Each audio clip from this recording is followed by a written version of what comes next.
हालत ये है कि पत्रकारों ने सवाल पूछना बंद कर दिया है। शराबबंदी को 0 अंक देते हैं। मैं बता रहा हूँ, मैं पहला आदमी हूँ जिस दिन से आया हूँ उस दिन से कह रहा हूँ और कैमरे पर आज फिर से कह रहा हूँ आपके सामने भी, बिल्कुल गलत प्रयास है। कहीं पूरे दुनिया में इसका प्रमाण नहीं है। ये बिहार के नेता जितने हैं, पहले ये भाजपा वाले जब सत्ता में थे तो इसके समर्थन में थे, आज विपक्ष में आए तो हल्ला मचा रहे हैं। तेजस्वी यादव पहले शराबबंदी में उनको माफिया दिख रहा था, अभी जब सरकार में आ गए तो उनको माफिया नहीं दिख रहा है। मैं आपको पहले दिन से कह रहा हूँ, शराबबंदी बिल्कुल गलत है। इसका कोई फायदा न समाज को है न राज्य को है। दुनिया में, पूरी दुनिया में, भारत की बात छोड़ दीजिए, कोई कहीं प्रमाण ऐसा नहीं है कि सरकार के द्वारा लागू की गई शराबबंदी से सामाजिक या आर्थिक कोई फायदा हो सकता है। जहाँ तक यहाँ के नेताओं ने ये कहा, नीतीश कुमार जी ने कहीं कहा, कई जगहों पर कहते हैं कि गांधी जी ने ऐसा कहा है। मैंने ये खुली चुनौती दे रखी है और आप लोगों को भी दे रहा हूँ कि जिन्होंने, हम भी गांधी को बहुत पढ़े हैं, अगर गांधी जी का लिखा हुआ या गांधी जी का बोला हुआ कोई वक्तव्य आप मुझे दिखा दें तो आप जो कहिएगा मैं वो मान लूंगा। गांधी जी ने कहीं सरकार के द्वारा शराबबंदी की बात नहीं कही है। गांधी जी ने कई ऐसे वर्चूज की बात करी है, वेजिटेरियन होने की बात कही है, उन्होंने अहिंसा की बात करी है, उन्होंने शराब न पीने की बात करी है। सरकार के द्वारा शराबबंदी लागू करने की बात गांधी जी ने कभी नहीं कही है। नीतीश कुमार जी आधे ऐसे फेक समाजवादी हैं, गांधी की भी उनको कोई समझ नहीं है। अगर गांधी की समझ है तो हमको जारी करें, बता दें कि भाई गांधी ने यहाँ कहा है।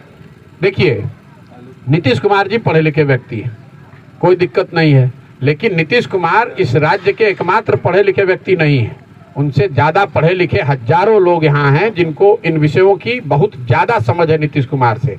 नीतीश कुमार गांधी जी का कौन किताब पढ़े हैं, वो खाली ये बता दें कि कौन सा किताब पढ़े हैं गांधी का। वो हम भी तो उनके साथ ही रहते थे 3 साल, हम तो कभी नहीं देखे उनको गांधी को पढ़ते हुए। वो जिस गांधी की बात कर रहे हैं उस गांधी की किस किताब में ये लिखा हुआ हमको दिखा दे। हम लोग भी तो पढ़े लिखे हैं भाई।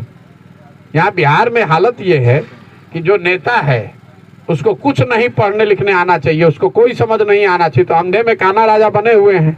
बिहार में आदमी कुर्ता पर गंजी पहन लिया तो उसी को आप लोग जमीनी नेता मान लेते हैं। बिहार का नेता है तो उसको पढ़ने नहीं आना चाहिए, उसको बोलने नहीं आना चाहिए। हम दिन रात हम भोजपुरी में बोलता नहीं, हम अंग्रेजी भी बोलते हैं, हम फ्रेंच भी बोलते हैं, हम हिंदी भी बोलते हैं। और मैं चाहता हूँ कि बिहार का हर लड़का इतना काबिल बने कि वो अंग्रेजी भी बोले, वो फ्रेंच भी बोले, जर्मन भी बोले। क्यों नहीं बोलना चाहिए? हम लोग भी तो यही सरकारी स्कूल से पढ़ कर गए। अगर हम बोल सकते हैं तो आप भी बोल सकते हैं। आप पढ़िएगा तभी ना कम्पीट कीजिएगा। जब आपका लड़का अंग्रेजी बोलेगा ही नहीं तो कैसे कम्पीट करेगा? वो तो मजदूरी ही ना करेगा फिर। तो ये जितने, देखिए, पिछले 30-35 साल में समाजवाद के नाम पर लालू नीतीश ने गरीबी का बंटवारा किया है। पूरे समाज को गरीब बना दो, सब हो गया समता मूलक। सारा समाज अशिक्षित हो गया तो बन गया समता मूलक। कोई नहीं, सब सारे लोग को मजदूर बना दो तो बन गया समता मूलक, सब बराबर हो गया। तो ये समाजवाद के नाम पर गरीबी, अशिक्षा और मजदूरी करने का बंटवारा किया गया है। अपनी रोटी सेक रहे हैं। आज भी बिहार में आप जाइए तो लोग क्या बात कर रहे हैं? लोग अपने बच्चों के रोजगार की बात नहीं कर रहे हैं। लोग नाली गली, अनाज, राशन कार्ड, इंदिरा आवास और वृद्धावस्था पेंशन, यही 5 चीज का मांग कर रहा है। इतना नीचे दबा दिया गया है कि समाज की ये सोच ही नहीं है कि इसके आगे भी दुनिया है, कि भैया 5 किलो अनाज खाने से, लेने से हमारी गरीबी दूर नहीं होगी।